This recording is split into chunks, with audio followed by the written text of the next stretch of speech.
Good evening. I'm Irika Sargent. And I'm Joe Donlon. Great to have you with us on the stream. It is the eve of the Democratic National Convention as delegates arrive from around the country. We are live at the United Center, your convention headquarters, here in our CBS News Chicago suite. The convention kicks off in just a few hours, but the first rally and march is already underway. Our Dave Savini is live downtown among those demonstrators. Dave. Erica and Joe, things are starting to pick up here at this rally. We started at the corner of Michigan and Wacker. This is the Bodies Outside Unjust Laws reproductive rights rally.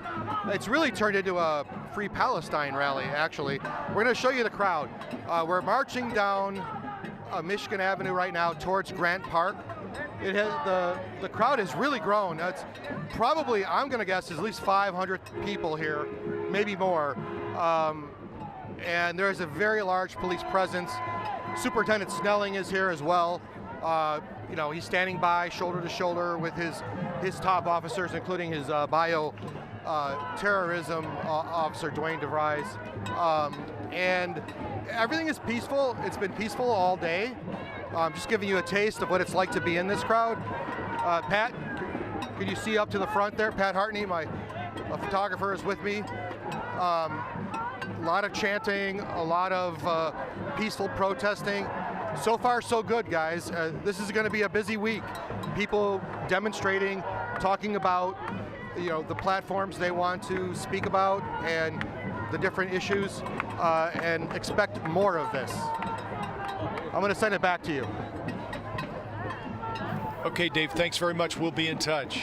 Now let's go to former Chicago Police Superintendent Eddie Johnson. He's joining us in the studio. Eddie, you're hearing what Dave is saying, that protests, we knew it was about a couple hundred people before. It has grown with the message and with the sheer amount of the crowd, but still peaceful. So from your perspective, what are police doing right? And as it grows and as we see more of these during the week, how does their strategy need to change? I think right now what they're doing right is obviously Superintendent Snelling is there along with the Chief of Counterterrorism, Dwayne DeVries, because then they get a bird's eye view and boots on the ground look at what is actually going on. So I think they've got that under control right now because they're actually there. And if they need to bring in more resources as the crowd grows, then they'll be able to do that. But I tell you this, as long as the protest stays within the original reason they were there, once it starts to shift over to the Palestine-Israel issue, then that's where things can get a little bit more dicey.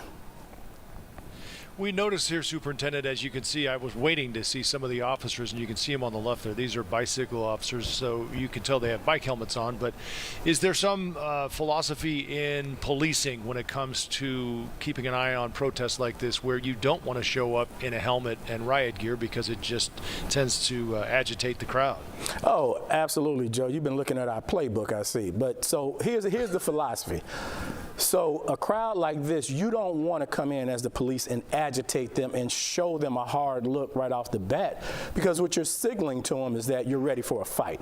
And that's just not the case with this protest group here. You know, sometimes you'll get groups that come in that you know are going to be agitators, that you have to show up, you know, in your BDUs, the battle dress uniforms, the black uniforms, and the riot helmets. But a crowd like this, I think that they're playing it correctly. You know, they have the bike team there that are always in helmets, so that's no biggie. But the police department isn't signaling to the crowd that they're ready for a fight.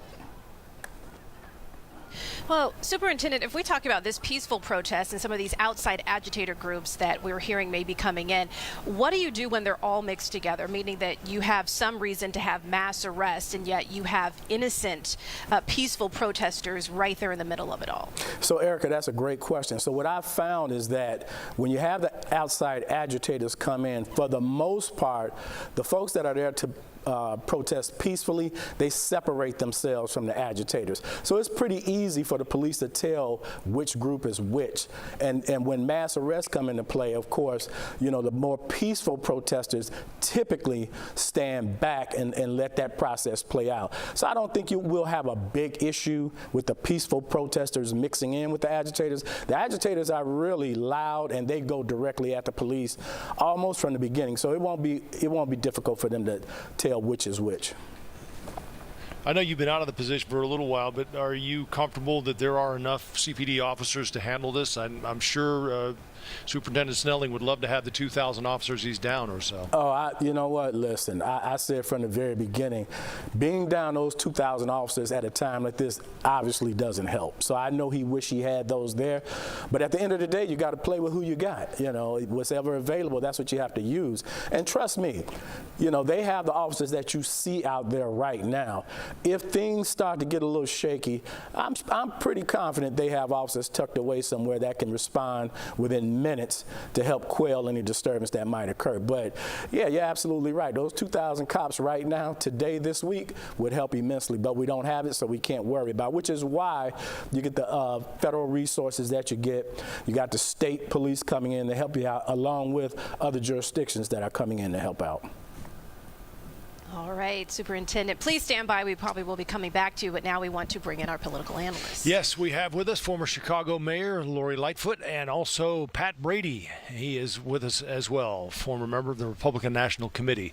Mayor, let's start with you. We touched on it in our news at 5:30. This has been a long time coming, a lot of planning that you were involved with. How does it feel right now, a day out? It feels great. The energy inside and outside the building, I think, is really at an all-time high. Saw a lot of volunteers today that were incredibly enthusiastic. You see some of the delegates from the various states that when they're practicing the roll call. It's an excitement in the building. I felt excited. I had goosebumps listening to it. I think people are ready. They feel a level of enthusiasm that they might not have felt even just a couple of weeks ago. So people are happy to be here in Chicago and ready to get going. All right, Pat, I want to turn to you because you were, of course, with Joe at the RNC and now being here with us at the DNC.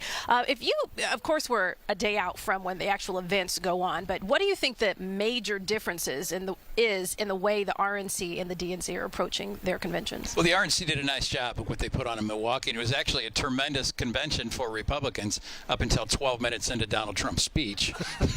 And he went off. Joe and I were sitting there watching the teleprompter go, we had the speech in front of us, like, what is he talking about? That's not on there. That's not on there. But it was a horrible speech, and I think that kind of deflated the enthusiasm. But I will say the difference here, we talked about it a little bit ago, this one just feels bigger. Maybe it's the venue, maybe it's the city, but This feels like a bigger event than what we had in Milwaukee. More diverse, more interest, more enthusiasm. Again, it may just be because it's in a place like Chicago, but they seem right now like they have got it. The Democrats have an awful lot of momentum going with them. Let's touch a little bit more on the RNC, Pat, but I'd like to get both of your thoughts on this. The Republicans spent a lot of time going after Joe Biden, primarily.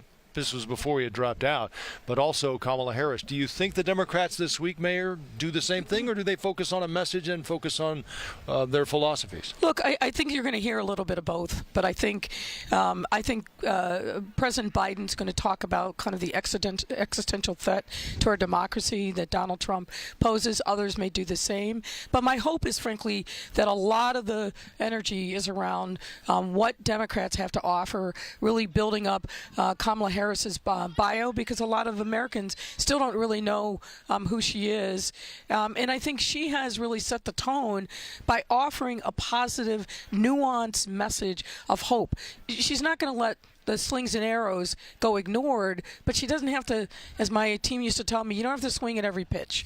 And when you do, make sure that you're connecting, and to stretch the baseball analogy probably too far, her biggest challenge, but I think the greatest opportunity, is to reach those people who are now paying attention to this election in a way that they weren't a month ago.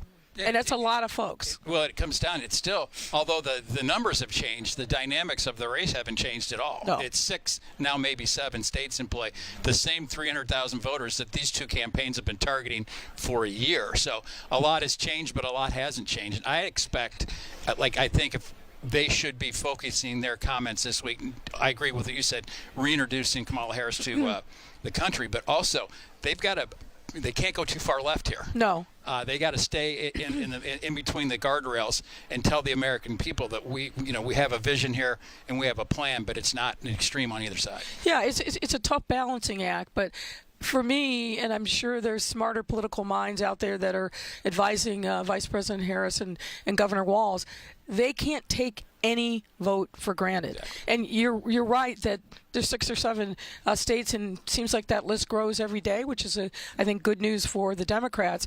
But they can't take for granted states like Illinois and other places that are deep blue to make sure that the numbers are large enough that they come out and really win that popular vote. Having people sit home is a death knell for, frankly, either the 2 tickets. And that's the enthusiasm gap right now. Yeah. They have a lot of enthusiasm. One other interesting poll number that came out today in the, I think it was the ABC poll, that she has a 20-point advantage in likability, which is a big deal because we only had 80 days. We're not going to have any great supply side economic debate in 80 days. It's going to be who do you like and who do you trust. And I agree with you completely. Stay on the future. Stay on the future. Stay on the future. And that comment that Tim Walz made in his speech about bringing joy back, that really resonates. People are just kind of fed up of the fighting, and they want something positive, and they want a vision. And she has to convince the American people that she cares about them. Yes. Pat, to one point that you were making about not going too far left, there is a speaker, a Republican speaker, Adam Kinzinger, who will be here among what Mayor, I'm wondering if you even thought that was on their radar. If we talk about, of course, Barack Obama, former President Clinton, the First Ladies, the former First Ladies, but to have him in the mix, appealing to potentially a voter group that wouldn't necessarily vote Democrat. I'm not surprised at all. I mean, Adam Kinzinger, I think, has really made his point before he left office and since, that Trump is a real threat to our democracy. We know that there's a Republican group, Republicans for Harris, that has sprung up in the midst of all this enthusiasm. And so I think, and Pat knows this better than I do, there are a lot of people out there who are never Trumpers, who aren't going to stay home. They feel like it's their role as a citizen in this democracy to vote. And a guy like Kinzinger on the speaking list, speaking to those Republicans, those independents, and telling them why it's important to cast a D vote in November, I think is a very powerful thing. And now there's an alternative. And we said this at the Republican convention before Biden got out. There's no alternative for some of those Nikki Haley kind of voters with Joe Biden because he was just too old after that debate performance. But now there's an alternative. But she's got to make the sale. Yes. She's got 80 days. She's got to have a good debate. She's got to have a couple good interviews at some point. Don't do it until you have to. But if she can keep that going, I think she got a pretty good shot. And so far, the execution, and Democrats are usually pretty screwed up, as you know, Mayor. Sometimes we love to fight each other. But I'll tell you this: I think one of the other things that will, history will describe this, but having this Midwestern high school football coach as her VP. I grew up in Ohio, in a small town where Friday Night Lights was the real deal. That's what people rallied for year round. And having a guy who can tap into that enthusiasm in places all over the country, I just think let him go, and he is going to bring people to the table that the Democrats could ordinarily not reach. The best political speech, one of the best I've ever seen, Coach Mike Ditka at a Sarah Palin rally in 2000, 5,000 people. He blew the doors off the place, but it was the football coach, that kind of speech. They really do know how to give good speeches. Well, you're the perfect Someday we'll have a conversation about Mike Ditka and Sarah Palin. Not here. Not now. Yeah. There's a lot of things we're going to have to talk about, Mayor, I'm sure. Make sure you join us on the stream. Yeah, make sure that's on the air. That's where the real conversations go down. Pat, you're perfect one to ask about this, though, as a more traditional Reagan conservative. You've got a guy like Adam Kinzinger who, voted with Trump, I think, in more than many members of the Freedom Caucus, and he's bum rushed out because he's not willing to, bow to Donald Trump. What happens to the Republican Party if Trump loses in 24? Hopefully a new and a more traditional conservative leader emerges. I mean, I'm a man without a country now. When I listened to the speeches at the convention a month ago, I go, that speech could have been given by Dick Gephardt. The Democratic labor guy, the speech that J.D. Vance gave. So there's a lot of us that, even on policy, not personality, don't have a party anymore. We're not isolationists. We believe in staying in NATO and supporting our allies. We're conservative. We believe in limited government because we just don't think government's the answer to everything. So there's no home for people like that right now. But there is an opportunity, I think, for the Democrats to pick up some of those voters on the promise that we're going to be. I mean, you had to kind of do this a little bit when you were running. Listen, I'm not an enemy of business. I'm not an enemy of people trying to make money and not come off as overly progressive. I think she can get some of those voters because they just are not going to vote for Trump. Yeah, so, Mayor, if you could take us through comparing your strategy when you were running to office to what you think needs to happen for Vice President Harris now. Well, there's really no comparison, but I will say this. I think she has been very smart in the way in which she is messaging, and frankly, the way that her campaign is messaging. I keep saying to my old political team, who are these people in this campaign? It doesn't feel the same at all. They've been very smart on social media. They've been very smart in a way that they're kind of trolling Trump and Vance, but not engaging in the mudslinging back and forth. I mean, I think this is really textbook, and if they can stay on this higher ground by hitting him when necessary, but really talking about the future, it's really classic and textbook. And I think, frankly, they are clearly learning the lessons from 16. They're learning the lessons from 20, which was obviously a hard-fought and very close race. She's got people around her, and I got to give her her own credit, because if the candidate can't carry the message, you can have all the great advisors in the world. She's doing a phenomenal job. But remember, with all this, it could not be a more perfect rollout. She's done a great job. It's a dead heat. Yeah. So this, he's got his 46% of the country, 80 million Americans, that no matter what are going to vote for him. So the turnout component in those 7 states is critical, and that's absent a mistake on top of it. So she's going to have to draw an inside straight to win this, but she's done phenomenally so far. They're showing up in North Carolina now. That says a lot about where the campaign. Well, it'll be interesting election night too. We might even get a preview earlier than we think, because Florida, some of those turnouts in the Carolinas and up the East Coast are going to tell us a lot about what's going to happen in the rest of the country. Exactly. Listen, there's enthusiasm in Texas. I got a text today from a friend of mine that lives in Texas. You're not going to find a lot of Democrats down there, but the energy in places that you wouldn't expect is really through the roof.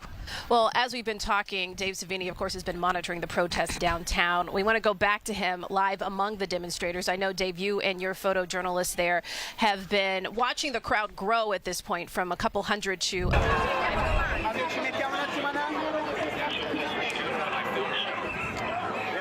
It's building, actually, right now. You can see the presence. It's building right now. You can see the presence here. What turned out to be a reproductive rights protest has turned into a free Palestine protest. There are hundreds of people here. I'm going to guess there's between 500 and 1,000 people marching right now. We're in Michigan.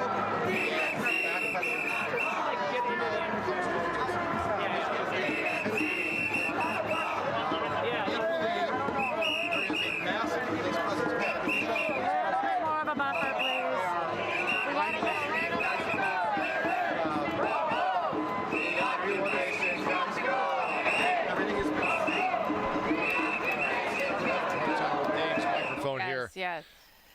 There we go. We could get a sense of just how much the energy has changed out there, amped up. Yeah. Former Chicago Police Superintendent Eddie Johnson is with us tonight. Superintendent, you're seeing these protests unfold here. These are, we should point out, permitted, although that was a little controversial as well. It took quite a long time to get those permits. They're permitted, the routes approved, and that's a good sign. That means they're at least playing along with the city's rules. Yeah, as I said before, typically the local protesters, the police already have a pretty good relationship with them, so it's easier to kind of guide them and manage them. The routes have already been approved, so we have police stationed, all the way along that route. Where it starts to get interesting is, like I said, it's switching over to a pro-Palestinian protest at this particular point. So now you start to have a situation where you could have outside agitators coming in and make this a more difficult protest to manage. But as long as it stays like it is, and I'm more than confident that although we don't see the full contingent of police officers down there, I'm more than confident they have them tucked away somewhere. So if the event does rise that they need to bring them out, then they'll be able to do it. Superintendent, you were talking earlier about when you do need to have additional resources. There's state police, there's federal resources.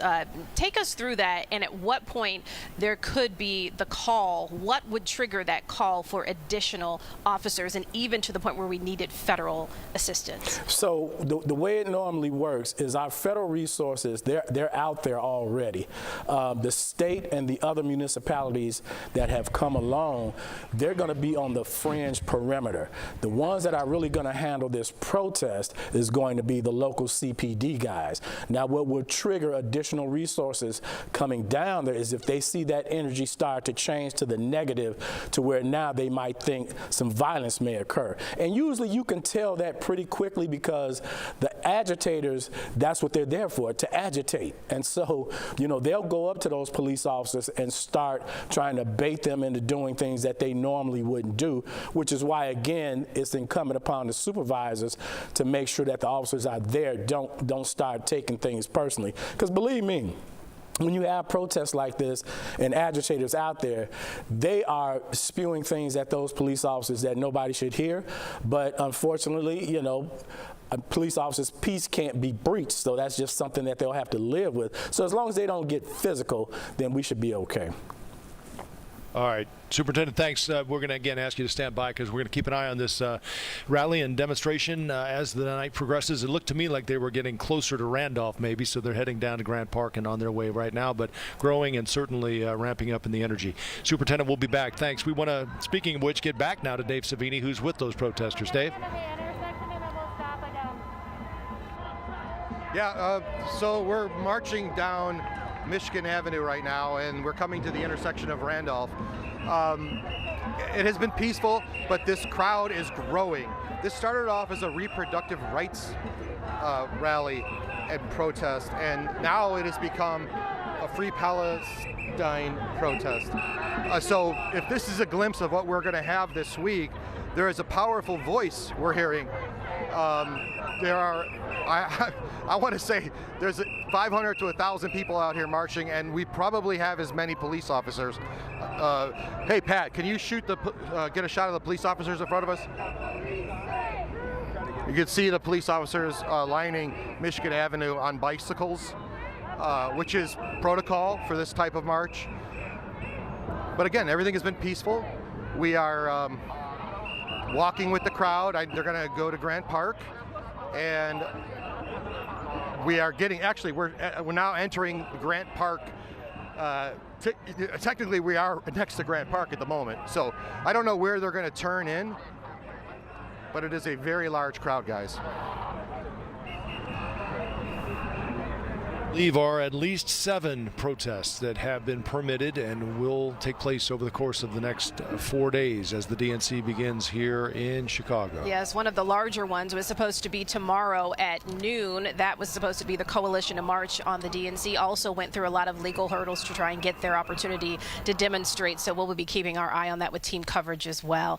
Now we want to bring our panelists back in, of course, the former mayor and Pat. Pat, starting with you, you know, RNC, there wasn't a lot of protesting going on.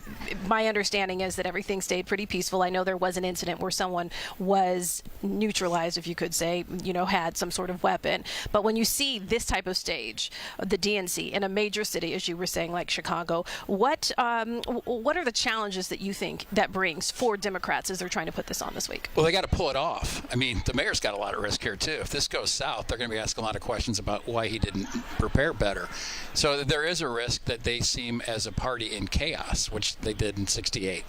And I think that's the risk to them. That if there's fighting in the streets, that's going to reflect negatively on the Democrats as a whole. Now, again, the RNC, there were protests, but they were 4 or 5 blocks away. Nothing like this. But listen, it looks like everything's well under control, and I'm not going to get ahead of ourselves, so the whole thing may be a big non-issue. Mayor, we'll give you the last word. If you were still on the 5th floor, would there be anything that would give you reason to maybe not get a good night's sleep tonight? Well, no, I mean, look, if you're the mayor, you better be worrying to make sure that this week is a love letter to the city of Chicago. You see all those protesters out there. The crowd is building. 1,000 is certainly manageable. And you've got to be thinking about not only their safety, the police are out there to make sure that they can peacefully protest and exercise their First Amendment rights.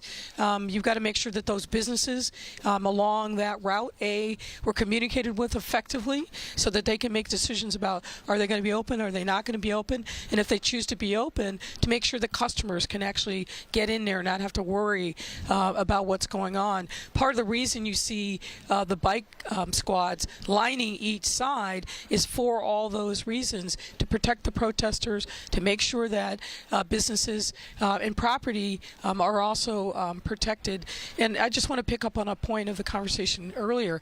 You don't wait to call in the additional resources. I guarantee you've got the Cook County Sheriff's Police that are on standby. They may even be interspersed in this crowd. You've got a bunch of undercover folks that are undoubtedly in the crowd as well. You don't wait until something happens. You have those resources at the ready. If you need to call upon them, then they can be there quickly. And I would think that probably since earlier this year, they've been drilling with their county, state, and federal partners to make sure, in the worst case scenario, how quickly can they get to the scene if something happens. So it feels okay today, but it's early. Yeah. Yeah. Well, when you were talking about bringing the DNC here, there was a lot that you even had to show to the committee, including how you were going to keep people safe. Absolutely. So those were factors that were considered even years ago. Oh, yeah, of course. I mean, look, the DNC has put on conventions. I think it's the party that's put on the most conventions in the history of our country. The people that were part of the team doing the evaluation of the various bidders, these are very, very experienced people. Many of them had been on these committees for multiple conventions, and obviously public safety is a major concern, not outsize, frankly, which we were worried about, but they want to make sure that people can come, enjoy themselves, the protesters can do their thing, exercise their First Amendment rights, but everybody's got to be peaceful, and the delegates can get in and out of the daytime venue and the nighttime venue. It's also picking up a tremendous opportunity for the city, because if you're on social media or the blogs today, they're all like, oh, Chicago, Chirac, people are getting shot.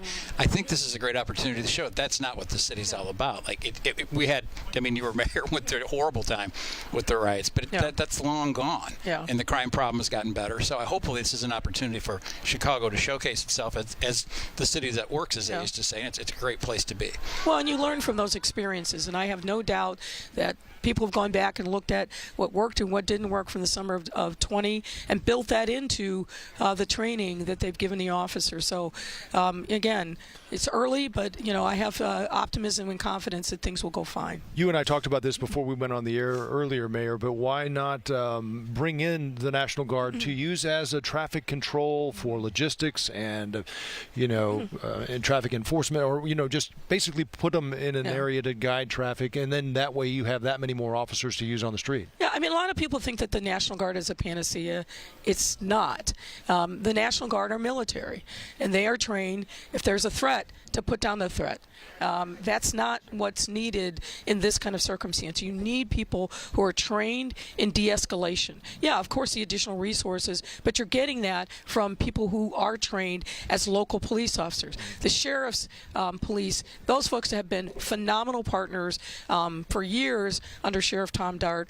You've got the state police that are also well-trained in how to be local police. And if there's additional resources that are needed, fine. But getting the National Guard spun up at the last minute is very difficult. It takes 48 to 36 hours from the time that you make the request to the governor to get them on the ground here. And they can't stay indefinitely in a non-emergency situation. But they'll have enough resources with these mutual aid agreements that are always in place, and I'm sure that have been tapped into for purposes of this week. All right. Well, as you've been talking there, we've looked at a different view here. We saw Dave Savini step out of the shot, and you can see those rows of officers very calmly walking there to the right. And then we also have what has turned into that pro-Palestinian demonstration as they come down. What is this, Michigan Avenue at this point? We are wrapping up here, but Dave, I don't know if you can hear me. Any changes to the scene out there, the crowd size? Yes. No, it's pretty peaceful. I would say that, a sign of confidence here is that none of these businesses are boarded up. Michigan Avenue, they did not board up the businesses. So apparently they weren't expecting any trouble. There was a man who was standing on top of an entranceway to the pedway, and police just walked him down, and they didn't even arrest him. They just said, they shook his hand and told him to, walk away, and he did. So I think right now things are being handled very well. Yeah, handshaking is a positive sign there. That's a good thing. That's a good thing. Yeah, De-escalate. Thank you. Well, thank you for joining us here on the stream for this continuing coverage of the DNC and all that it involves with our panelists, our team out in the streets bringing us the updates, and of course everyone in the studio to make this happen. Yeah, we'll keep an eye on what's happening on Michigan Avenue tonight, and if something does develop, we will definitely break back in here on the stream. Meantime, we'll have much more from our reporters around the city here, and also our political analysts in studio with us coming up on our news tonight at 10. We'll see you then.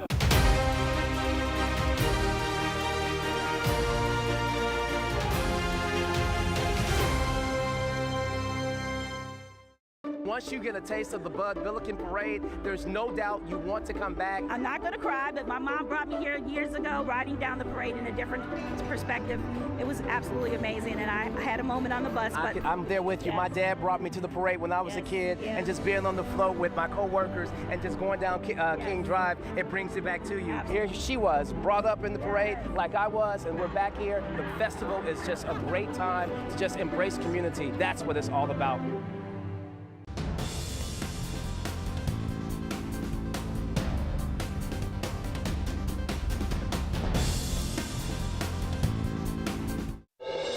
This is CBS News Chicago. Right now, the eve of the Democratic National Convention. Intense security. It does feel like a police state. We're live as more streets shut down. Delegates from around the country arrive in